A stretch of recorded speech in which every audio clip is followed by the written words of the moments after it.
Bonjour, bienvenue aujourd'hui dans Laisse gagner le Wookie. On va faire un épisode, sa place est dans un musée. Et nous allons parler de Pirates du Nouveau Monde, Pirate of the Spanish Men en anglais. Le jeu édité par WizKid en 2004, édité par Asmodée en français en 2005, qui a connu 2-3 années pas mal, et qui s'est arrêté depuis. Voilà, c'est un jeu, vous allez voir ça, c'est absolument magnifique.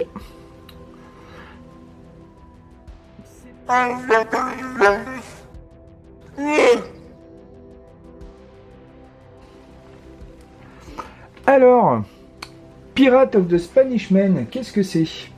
Je vais vous montrer un ou deux bateaux pendant que je vous explique. Alors, Pirate of the Spanish Men, c'est un jeu d'affrontement dans le monde des pirates. Donc le principe, c'est que vous êtes en mer, vous avez des flottes et vous vous affrontez pour récupérer les trésors. Voilà, c'est aussi simple que ça.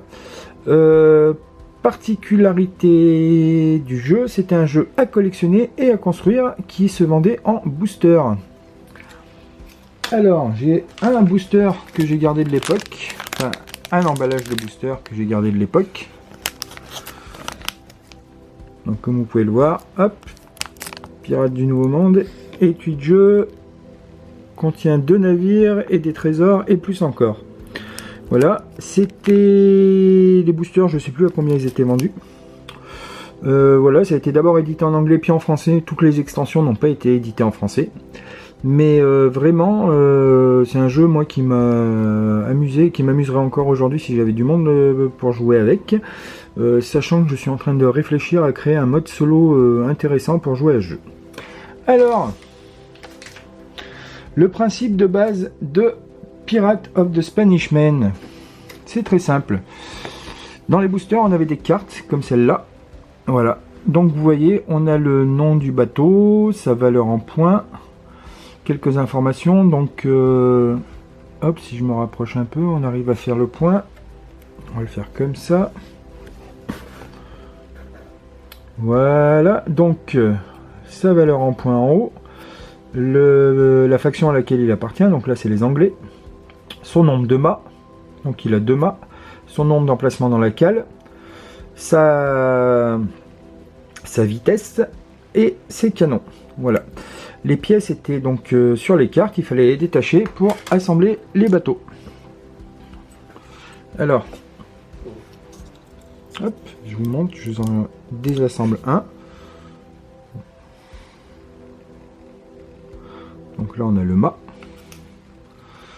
Hop, on désassemble le reste du mât. Hop, on enlève le drapeau. Donc voilà, c'est les pièces.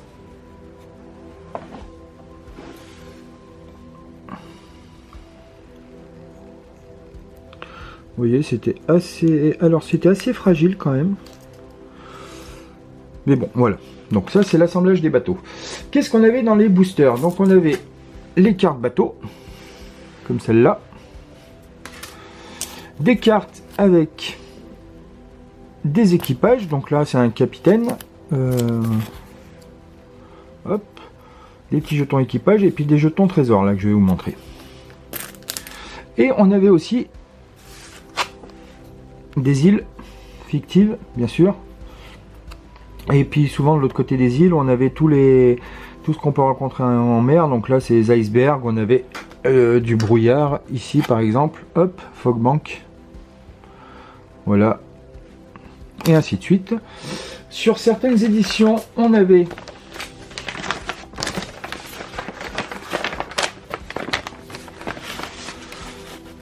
une aire de jeu dépliable. Bon, ça brille beaucoup, je suis désolé. Mais voilà, une aire de jeu. Hop. Avec des îles de départ. Mais sachant que le principe du jeu, c'était quand même que c'était absolument jouable de partout. Il suffisait d'avoir les bateaux et les îles et on pouvait jouer à peu près de partout. Qu'est-ce qu'on avait d'autre? On avait des dés. Alors,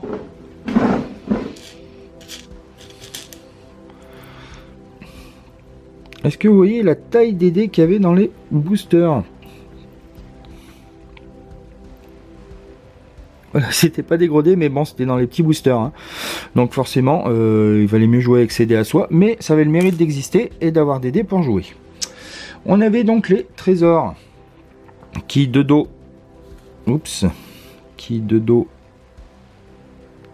étaient comme ça et de face avait une valeur pécuniaire. Donc là, c'est 1.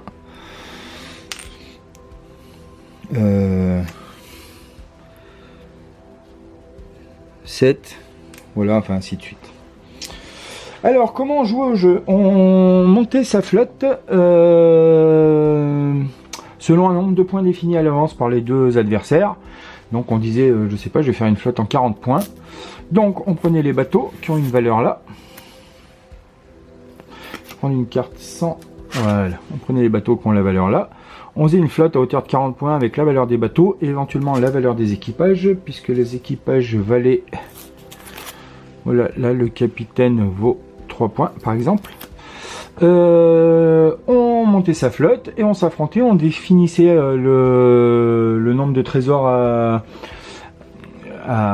ramener. Donc le principe c'est qu'on mettait les pièces face cachée, on tirait au sort des pièces pour une valeur de, je dis n'importe quoi, 20 pièces, et puis on mettait les jetons face cachée sur les îles, hop, et le but du jeu c'était d'aller aux îles et de ramener le trésor dans ces îles de départ sans avoir sa flotte totalement coulée. Voilà.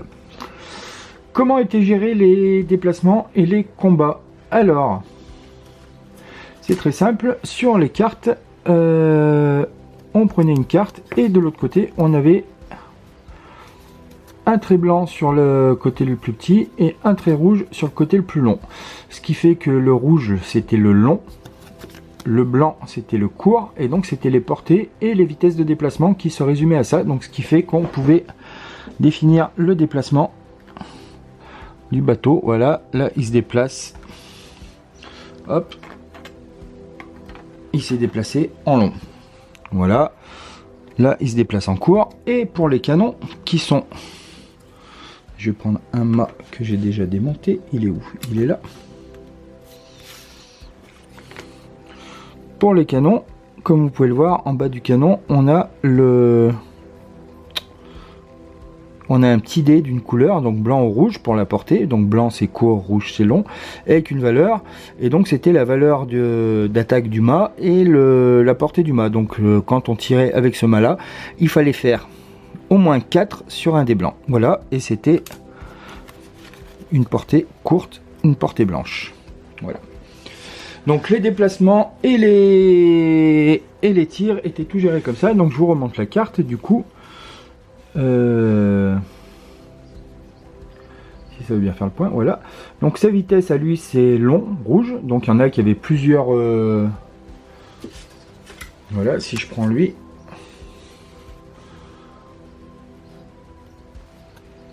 Sa vitesse c'est blanc et rouge, donc c'est un court et un long. Donc le S ici c'est parce que c'est la version anglaise, donc c'est short, et elle c'est long, hein, bien sûr en anglais.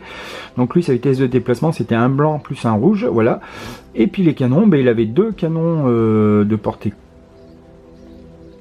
courte, voilà, je vais arriver à faire le point. Il avait deux canons de portée courte de valeur de 3, donc qui n'était pas trop dur à réussir. Les jets de dés sur 1 pour les canons était un échec critique quoi qu'il arrive, un tir raté. Voilà, ensuite, comment ça se passait? Donc, on jouait chacun son tour, sa flotte en entier. Donc, premier joueur avançait tous ses bateaux, deuxième joueur avançait tous ses bateaux. Si combat il y avait, eh ben, on combattait. Donc, ces deux bateaux sont à portée l'un de l'autre. Enfin, il faut croire. Hop, on va avancer un peu, voilà. Donc lui il a un canon blanc en proue, donc on part du canon et on va jusqu'à l'autre, on touche, et puis il a un canon rouge derrière, donc hop, la portée se faisait, donc je pouvais tirer avec ces deux canons, on jetait les dés, si on avait les valeurs de dés au dessus, on faisait tomber un mât adverse. Le bateau passait de l'état de bateau à ponton, c'est-à-dire plus de mât. C'est-à-dire qu'il peut plus combattre et plus avancer, il peut être que remorqué, et après on pouvait le couler définitivement. Donc voilà, les règles du jeu étaient assez simples, c'était super fun, c'était vraiment bien vu. Le côté collection du jeu était absolument dément, puisque c'est donc un jeu qui a connu 11 extensions, je crois. Oui, donc c'était un jeu qui a connu 11 extensions et qui avait, je sais pas, une douzaine de factions au total. Donc là, est-ce que vous le voyez? Non, vous voyez rien là, bien sûr, forcément. Donc là, par exemple, on avait les Français, il y avait toujours le petit drapeau. Là, on avait les Anglais. Bien sûr, on avait aussi les Espagnols. Et bien sûr, les pirates.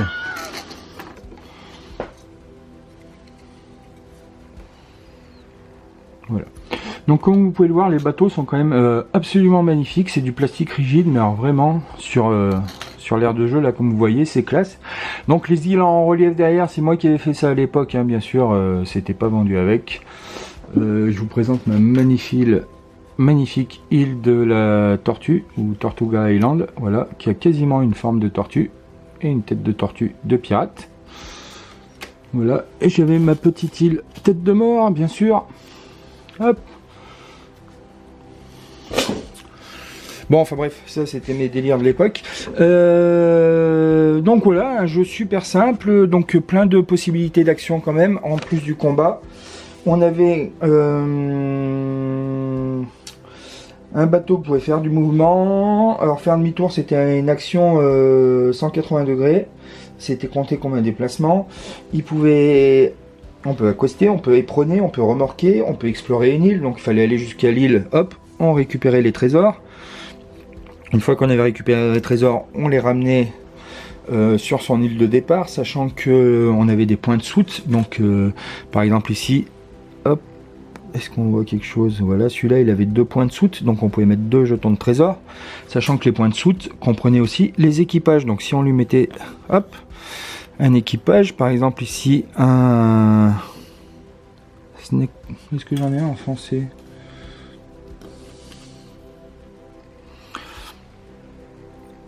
On voit rien, hein.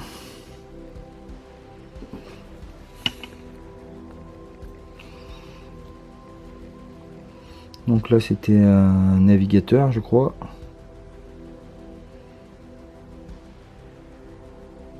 Bon, c'est pas grave. Voilà, on pouvait on pouvait mettre des équipages donc dans les bateaux. Il y avait aussi des forts.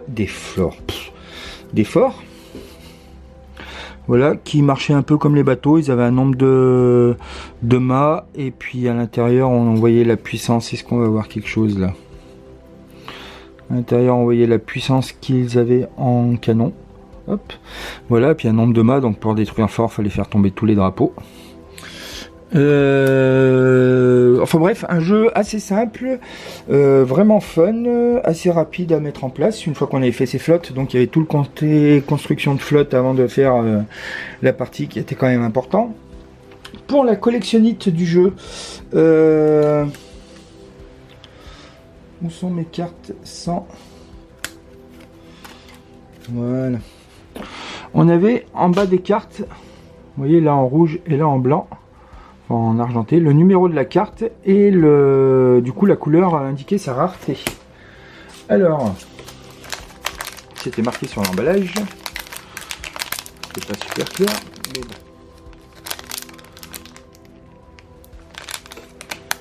bon. Donc les cartes, on avait,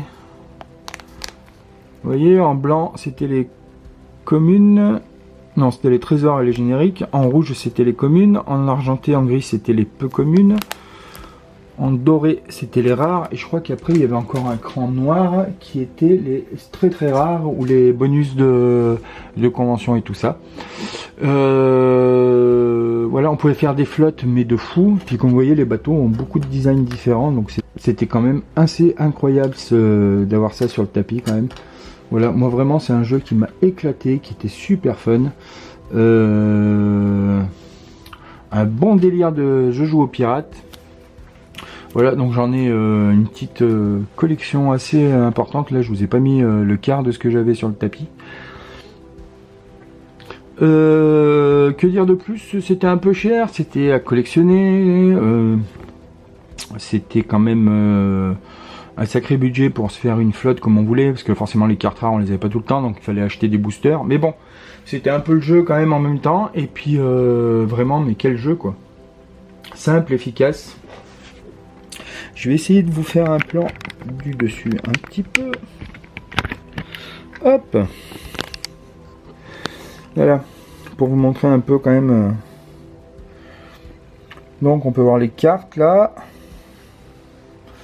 Les bateaux, donc il y avait même les petits effets, on pouvait mettre le feu pour dire qu'il y avait le feu au bateau. Les forts, donc là-bas vous voyez. Dans les extensions, on avait quand même le droit à beaucoup de pirates, enfin de factions différentes.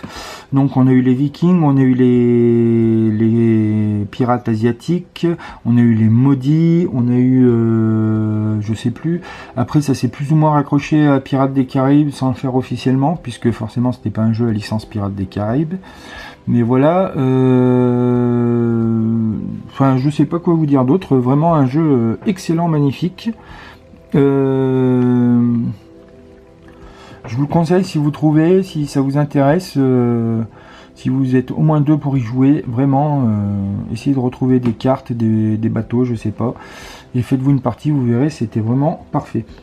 Donc un très bon petit jeu, édité chez WizKid en 2004-2005, Asmodée en France, Pirate of the Spanish Main et toutes ses extensions. Bien sûr, c'est plus édité. Il y a sur BGG, on a encore plein de liens de références tenues à jour, notamment la liste complète des bateaux, des équipages, les règles. Les règles ont un peu évolué au fil du temps, mais sont toujours restées les mêmes. On a rajouté des mécaniques, mais les règles de base sont toujours restées les mêmes. Vous voyez, on s'était fait des petites règles de...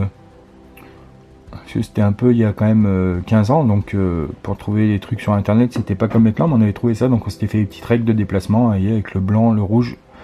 Voilà, on avait des portées de 2 comme ça, c'était vachement bien.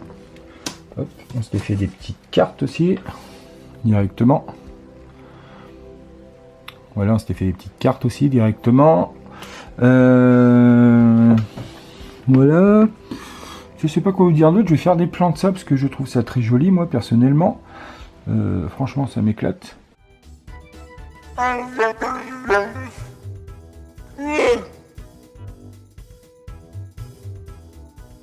Bon voilà, enfin bref, Pirate of the Spanish Main, je pense vraiment que sa place est dans un musée parce que c'est vraiment un jeu qui était excellent et fun. N'hésitez pas à liker la vidéo, à vous abonner à la chaîne, à activer les notifications, à partager la vidéo, allez voir la page Laisse gagner le Wookie sur Facebook, voilà, enfin tout ce qui va bien dans l'internet moderne, et puis...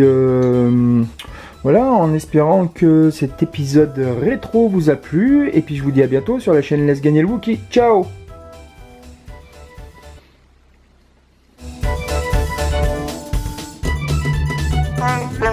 Bye.